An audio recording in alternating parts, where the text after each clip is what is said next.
اگر آپ ہمارے چینل پر پہلی مرتبہ آئے ہیں اور اگر آپ کو یہ لیکچر پسند آیا ہے تو ہمارے چینل کو لائک اور سبسکرائب ضرور کر دیں۔ بہت شکریہ۔ السلام علیکم خواتین و حضرات۔ میر تقی میر کی بہت مشہور غزل ہے، اسے گایا بھی گیا ہے۔ اس کی شرح کی فرمائش ہمارے سننے والوں نے کئی مرتبہ کی ہے، اور خاص طور پر ہماری سننے والی ہیں ملیکہ ارورا ہندوستان سے۔ انہوں نے آج بھی ہم سے کہا اور ہمیں یاد دہانی کرائی کہ ہم نے ابھی تک اس غزل کی شرح کیوں نہیں کی۔ دراصل ہم آپ کو پہلے بتا چکے ہیں کہ ہم چاہتے ہیں کہ مرزا غالب کا دیوان ختم کر لیں، تو اس کے بعد میر تقی میر یا خواجہ میر درد یا سودا یا دوسرے جو اس طرح کے شعراء ہیں ان کے بارے میں بشرط زندگی آپ سے بات کریں گے۔ لیکن چونکہ ہمارے کئی سننے والے چاہتے ہیں تو یہ غزل ہم آپ کے لیے آج کی محفل میں پیش کر رہے ہیں۔ غزل کافی مشہور ہے، گائی بھی گئی ہے، آپ نے سنی بھی ہوگی، ہم نے بھی سنی ہے۔ اس کا پہلا شعر ہے: دکھائی دیے یوں کہ بے خود کیا، ہمیں آپ سے بھی جدا کر چلے۔ اس کا جو دوسرا مصرع ہے اس کو ہم پہلے لیں گے، اور اس کی وجہ ہے ہم آپ کو بتلائے دیتے ہیں۔ اس میں جو لفظ ہیں آپ سے، بہت سارے لوگ سمجھنے میں یہ غلطی کرتے ہیں کہ آپ سے جدا کر چلے کا مطلب ہے کہ شاید وہ اپنے سامنے بیٹھے ہوئے یا کھڑے ہوئے کسی فرد سے کہہ رہے ہیں کہ ہمیں آپ سے جدا کر دیا گیا، تو ایسا ہے نہیں۔ آپ اس آپ سے کو اپنے آپ سے سمجھیں تو بات بہت صاف اور واضح ہو جائے گی۔ اب آئیے پہلے مصرعے کی طرف۔ دکھائی دیے یوں کہ بے خود کیا۔ بے خود کرنے کا مطلب ہوتا ہے اپنے آپ میں نہ رہنا، یعنی کوئی شخص اگر کسی وقت کوئی ایسی حرکات کر رہا ہے جس کی وجہ سے جس کی اس سے توقع نہیں تھی، تو آپ یہ کہہ سکتے ہیں کہ وہ بے خودی کے عالم میں ہے، یعنی اس نے اپنا جو خود ہے یا اپنی جو خودی ہے اس کو ختم کر دیا ہے اور وہ کسی نئے روپ میں دکھائی دے رہا ہے۔ تو وہ یہی کہہ رہے ہیں کہ ہم نے اپنے آپ کو اس قدر بے خود کر دیا کہ ہم اپنے آپ سے ہی جدا ہو گئے، یعنی جو ہماری ذات تھی، جیسے ہم دکھائی دیا کرتے تھے، چلا پھرا کرتے تھے، لوگوں سے بات کرتے تھے، کچھ بھی جو ایک عام انسان کا رویہ ہوتا ہے یا بیہیویئر ہوتا ہے، اس سے ہٹ گئے اور ایسا نظر آنے لگا کہ ہم اپنے آپ سے جدا ہو گئے، یعنی ہماری کوئی دوسری شخصیت بن گئی ہے۔ اور یہ کس کی وجہ سے ہوا؟ یہ بے خودی کی وجہ سے ہوا۔ تو کہنے کا مقصد جو ہے وہ یہ ہے کہ ساری واردات اور سارا معاملہ عشق کا ہے، کہ جب عشق کی ایک منزل وہ آتی ہے کہ جب آدمی اپنے آپ میں نہیں رہتا، وہ بے خود ہو جاتا ہے، یعنی اپنی ذات کی نفی کر دیتا ہے۔ تو کہتے ہیں کہ ہم پر بھی اس وقت وہی منزل ہے، اور ہم ایسے ہی دکھائی دے رہے ہیں جیسے ہم اپنے آپ سے جدا ہو گئے ہوں، اور یہ جدائی بے خودی کی وجہ سے ہے۔ تو فرماتے یہی ہیں کہ ہم نے اپنے آپ کو بے خود کر کے دکھایا، اور اب ایسا محسوس ہوتا ہے کہ ہم اپنے آپ سے الگ کوئی ہستی ہیں۔ اس کا دوسرا شعر ہے: جبیں سجدہ کرتے ہی کرتے گئی، حق بندگی ہم ادا کر چکے۔ جبیں کہتے ہیں ماتھے کو یا پیشانی کو، اور آپ جانتے ہیں کہ جب کسی کو سجدہ کیا جاتا ہے تو جبین یا ماتھا زمین پر لگایا جاتا ہے۔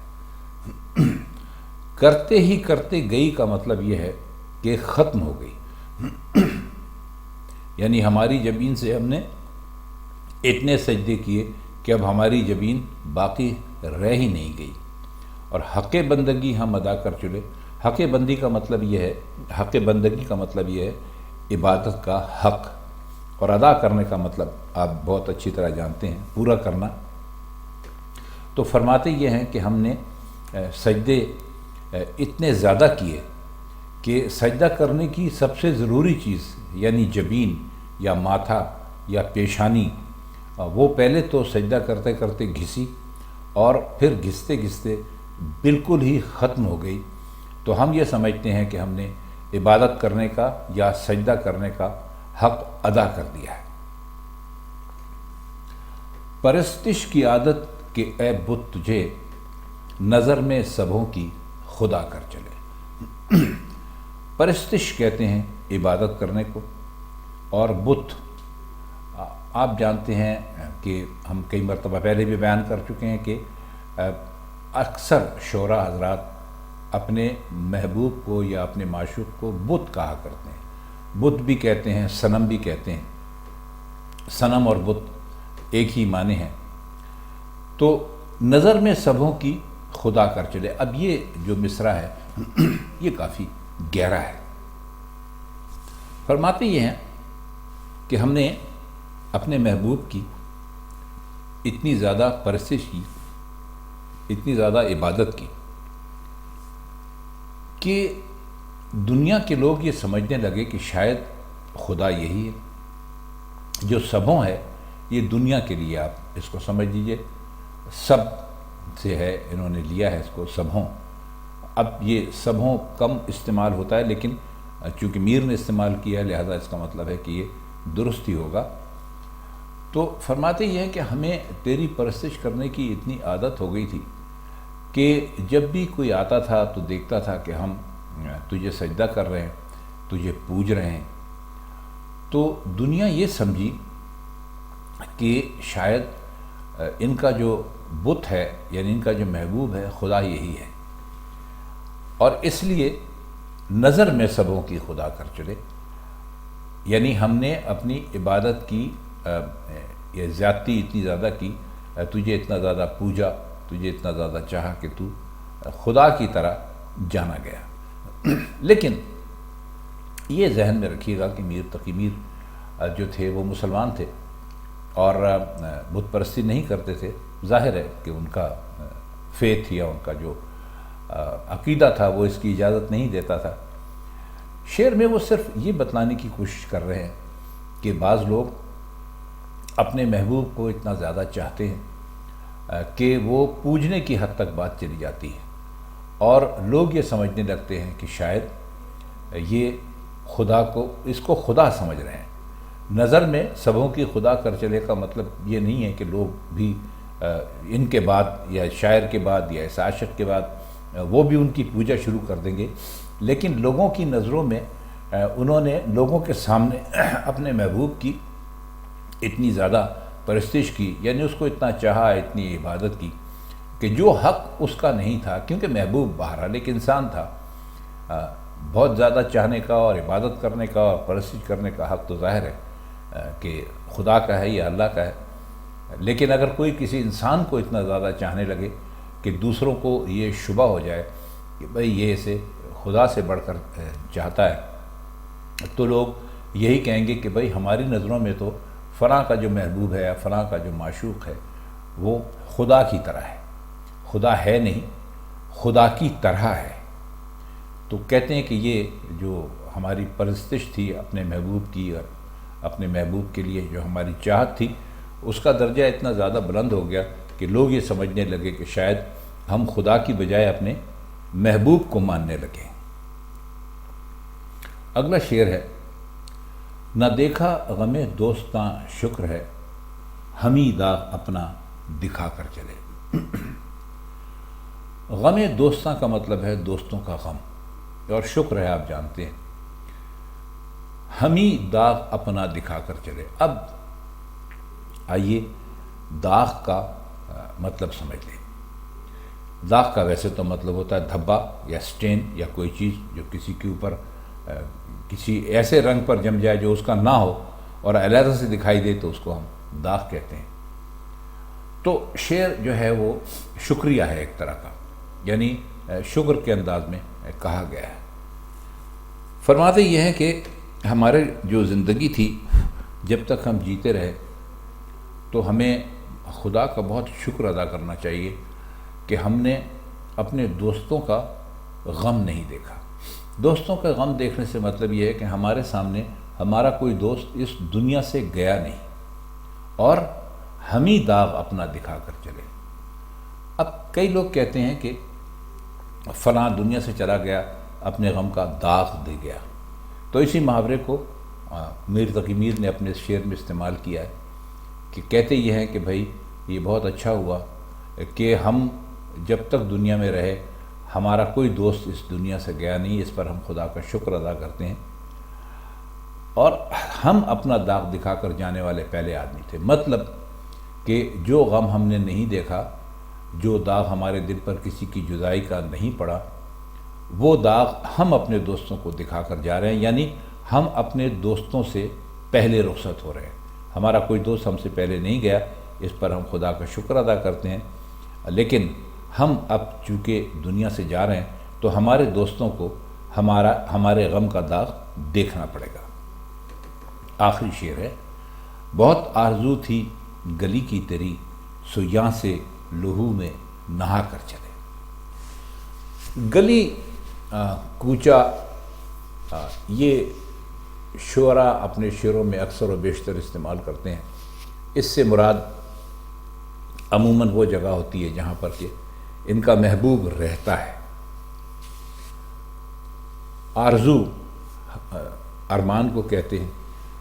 یہاں کا جو لفظ استعمال ہوا ہے اس کا مطلب ہے یہاں، آپ بہت اچھی طرح جانتے ہیں۔ لہو خون کو کہتے ہیں، اور لہو میں نہانے کا مطلب ہوتا ہے سر سے پیر تک خون میں بھر جانا۔ اب خون میں سر سے پیر تک وہی آدمی بھر سکتا ہے کہ جس کو زخم لگے ہوں یا جس کی گردن کاٹ دی گئی ہو۔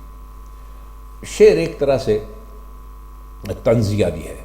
طنزیہ یوں ہے کہ فرماتے یہ ہیں کہ ہمیں تو اس بات کی بڑی چاہت تھی کہ ہم تیرے محلے میں جائیں، تیرے کوچے میں جائیں، تیری گلی میں جائیں، اور ہم گئے بھی، وہاں پر پہنچ بھی گئے، لیکن ہمیں یہ پتہ نہیں تھا کہ جب یہاں سے ہماری رخصتی ہوگی تو ہم خون میں نہائے ہوئے ہوں گے۔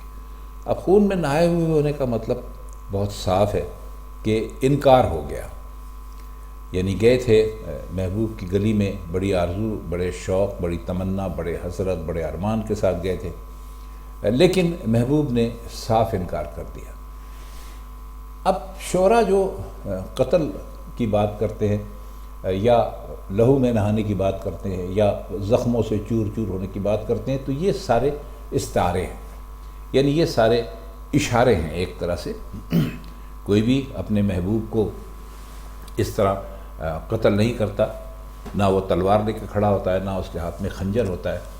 عموماً وہاں جس قسم کے حالات پیش آتے ہیں، ان حالات کو شاعر اپنی موت کے برابر سمجھتے ہیں، اور اس انکار کو کبھی خنجر کہتے ہیں، کبھی تلوار کہتے ہیں، اور کبھی دشنا کہتے ہیں، کبھی کچھ بھی کہتے ہیں۔ تو وہ بھی یہی کہہ رہے ہیں کہ ہم مختصراً اس بات کو یہ کی جا سکتی ہے کہ ہم ان کی گلی میں پہنچے، ان کے پاس پہنچے، حال دل کہا، لیکن ادھر سے انکار ہو گیا، اور ہمارے لیے ایسا ہوا جیسے ہمیں انہوں نے اپنے ہاتھوں سے قتل کر دیا ہو اور ہم خون میں نہا گئے ہوں۔